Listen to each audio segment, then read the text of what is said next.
На тема улогата на промоција на здравието разговараме со Даријан Трајанов, магистар по јавно здравје и експерт за промоција на здравје. Имаме доста интересни теми кои што ќе ги отвориме со нашиот гостин, кој што е единствен од Македонија, дел од мрежата за промоција на здравието на младите при Светската здравствена организација.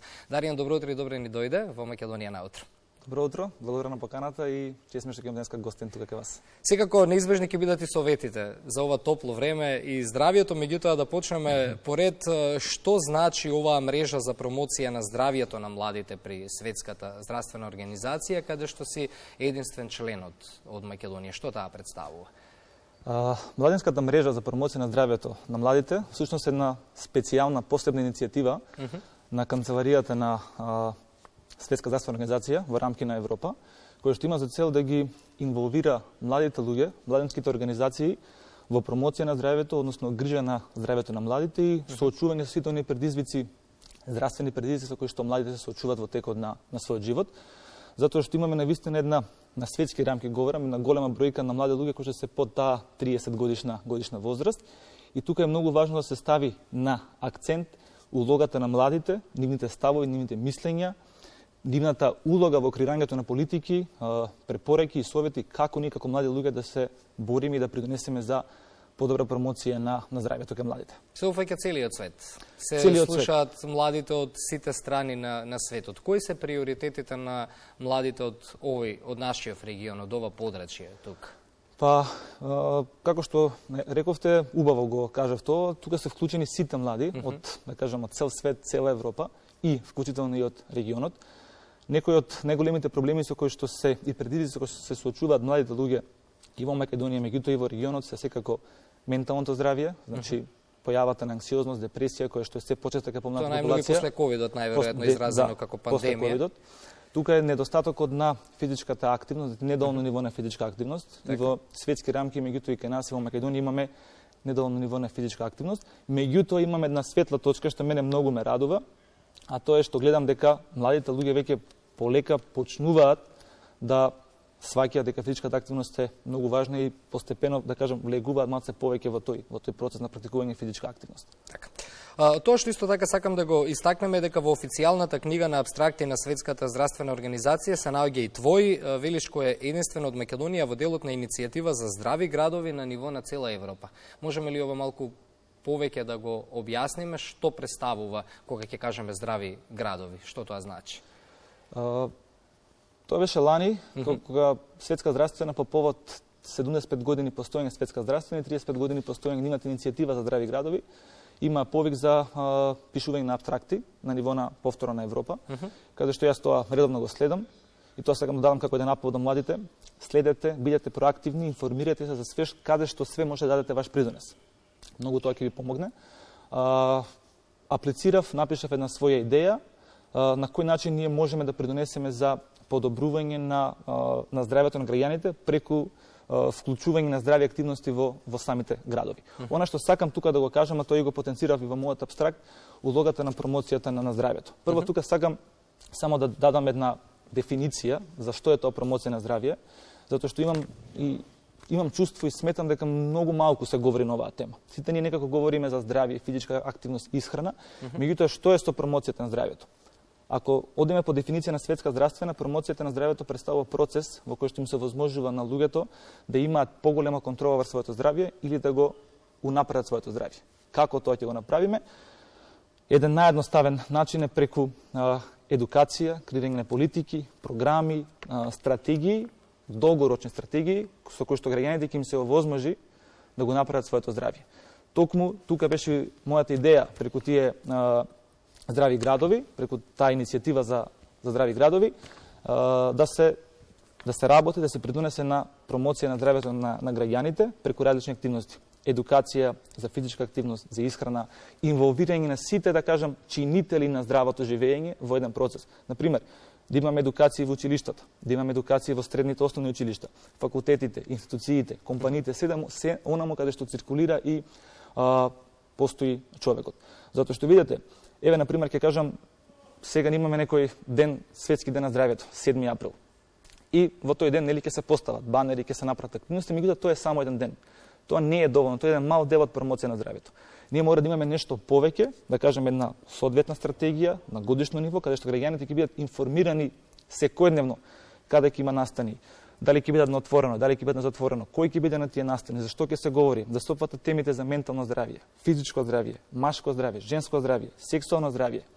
Значи да има една во текот на целата година луѓето да имаат можност и пристап до извори на информации релевантни, на тој начин да се придонесе кон поголема свесност за поздраво живење. И тоа е фактички мојата цел со креирањето на тој абстракт.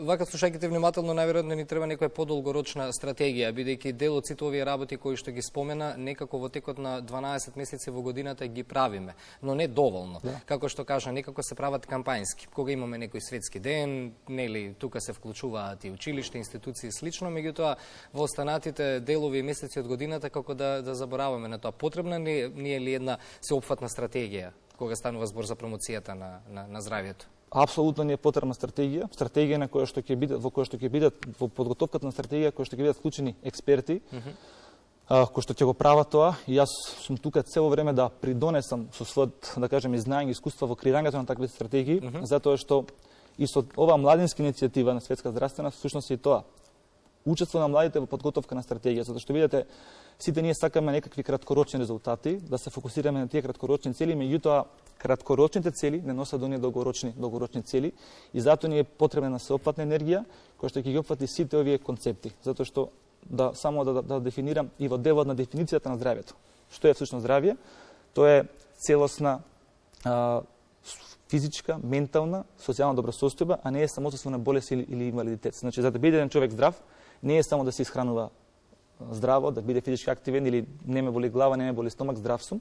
Тука станува збори за тоа да еден човек живее во едни нормални услови, здрави услови, да има пристап до здрава животна средина, чиста вода, простор за едукација. Сето тоа ставано во една стратегија за промоција на здравје може да даде како позитивни долгорочни резултати за промоција на здравјето на граѓаните, тоа да биде, да кажам, распределено за секоја категорија и возраст на луѓе. Деца, млади, адолесценти, возрасти. Затоа што видите, имаме сериозен проблем со адолесцентите и начинот на како тие влегуваат во тој концепт на здрави навики, здраво живење. А тука најголемиот, да кажам, улога треба да има општеството, државата, семејството, институциите, образовните, каде што тие млади поминуваат најголем дел од своето време. Така. А инаку генералната перцепција е дека младите не толку ги интересира здравјето, но најверојатно тоа ни е вадење од целиве ситуации, најверојатно немајќи стратегија како да ги анимираме повеќе да зборуваат на овие теми, повеќе да го промовираат здравјето.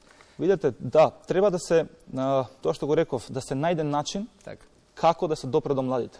Не дека младите не сакаат да бидат активни. Верувате, јас сум во комуникација со млади луѓе, сакаат, почнуваат да размислуваат на здравото живење, да сватат колку тоа им е важно. Еве ќе ви кажам едно истражување кој што го направи Светска здравствена. Оние млади луѓе кои што се физички активни, практикуваат здрави навики, се многу попродуктивни, даваат подобри резултати, да кажам, на училиште, на факултет и слично, во однос на оние млади кои што не се физички активни. Затоа сакам да кажам, начинот на пренесување на таа информација, како да се биде здрав. Сега еве ги имаме ова што го правиме со медиумите, што го правите одлично. Се пренесува порака. Ова е дел од промоција на здравје. Социјалните медиуми, вклучување на спортисти, луѓе кои што се од оваа област. Сите заедно да тргнеме во таа насока да ги креираме тие вистински вредности, здрави и семени вредности. На тој начин ние правиме една комбинација од тоа како да ја пренесеме пораката до младите и како младите да живеат поздраво. Затоа што видите, здрава младина води кон здрава иднина и здрава нација на држава. Читајќи и твојата биографија, кога веќе ја споменуваме улогата, магистар по јавно здравје, експерт за промоција на здравје, каде е тука улогата, бидејќи ги спомена социјалните медиуми, се ни е повеќе достапно денес на социјалните медиуми, како Facebook, како Instagram. Каде можеме тука да ја споменеме нивната улога од една страна на промоција на здравјето, меѓутоа и ризикот што го имаме таму од луѓе кои што не се стручни, а си го земаат тоа право да промовираат здравје и здрав начин на живот. Кој е твоето размислување на оваа тема? И не случајно ги спомнав титулите кои што ги имаш, бидејќи имаш посветено образование, време на тоа да се усовршуваш и тоа да го презентираш. Ова ви е една одлична поента и едно супер прашање. Социјалните медиуми, еве прво ќе кажем една мала статистика, луѓето поминуваат негде околу 145 минути во текот на денот на социјалните медиуми. Зборуваме за просек. За просек, да. И тоа е еден навистина голем дел од денот, тоа се повеќе од 2,5 часа, кои што луѓето ги минуваат на социјалните медиуми. Социјалните медиуми може да ги погледнеме од два аспекта. Едниот дел е дека имаме достапност на информации, меѓутоа другиот момент е дали се тие информации релевантни и точни. Јас сум, работам во таа струка и гледам дека има навистина експерти кои што пренесуваат одлично знаење. И тоа се реномирани доктори, стручњаци од таа област. Меѓутоа, од друга страна постои тој зголемен ризик од луѓе кои што на некој начин се и приучени, недоволно ниво на едукација во овој сегмент и пренесуваат некои ставови кои што не се научно поддржани. Затоа мојот совет е секогаш до младите, до сите луѓе да се придржуваат и да слушаат информации кои што се научно поддржани или да следат информации од релевантни извори на информации. Тука ги имате Светска здравствена организација, Центарот за превенција и здравје тука и од Македонија и од Америка, значи има доста информации кои што луѓето Lancet одреди, тоа е едно списание каде што има соодветни истражувања, каде што вие може да се информирате врз база на наука како да го подобрите своето здравје. Значи треба да се генерираат тие некои информации кои што ни ги даваат социјалните мрежи. Не све да примаме и секоја информација која што ќе ја примиме самостојно да истражиме. Така. Бидејќи се работи за здравје, здравјето заслужува истражување. Информациите за здравје заслужуваат повеќе посветеност. Би сакал при крајот разговорот, бидејќи ги споменавме и советите, малку и нели кога сме помлади размислуваме поразлично на овие високи температури, иако поголемиот дел од луѓето се засолнуваат во најтоплиот период од денот. Вчера и кога нели зборувавме за темата околу нашиот разговор, сакав и така да завршиме и кога е најтопло во 14 во 15 часот, знае да се види некој млад човек надвор како спортува. Најверојатно тоа сме го правеле сите, не води енергијата која што си ја чувствуваме, не може да ми биде ништо. Јас сум млад, ако е надвор топло, може да спортувам, да излезам на кеј и тоа стварно се гледа кога е најтопло, имаме такви примери. Кои ќе бидат твоите совети за крајот разговорот, генерално до сите, посебно и до младите луѓе, по секоја цена треба ли да се вежба на овие температури, како да се внимава повеќе, кој период од денот да се искористи за активности физички? Физичката активност е лек. Значи, истражување кој што го направила Светска здравствена покажала дека луѓето кои што се физички активни имаат за 20-30% намален ризик од предавена смртност. Меѓутоа, се поставува сега прашањето ова што го рековте вие, како да се практикува таа физичка активност. Во летните периоди да, треба се биде човек активен, меѓутоа треба нашата физичка активност да ја усогласиме со нашата моментална здравствена можност и временските услови.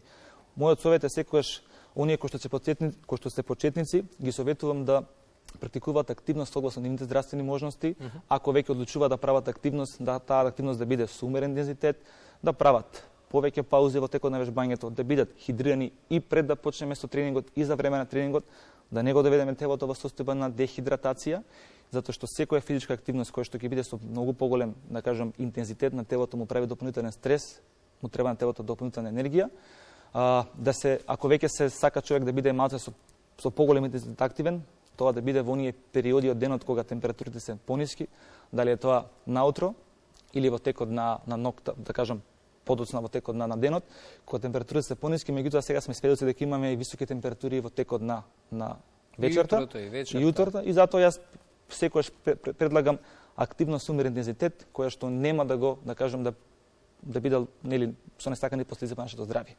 Треба да запамтиме дека физичката активност е лек и само со умерен пристап, условно со нашите здравствени можности, ќе дојдеме до оној посакан резултат.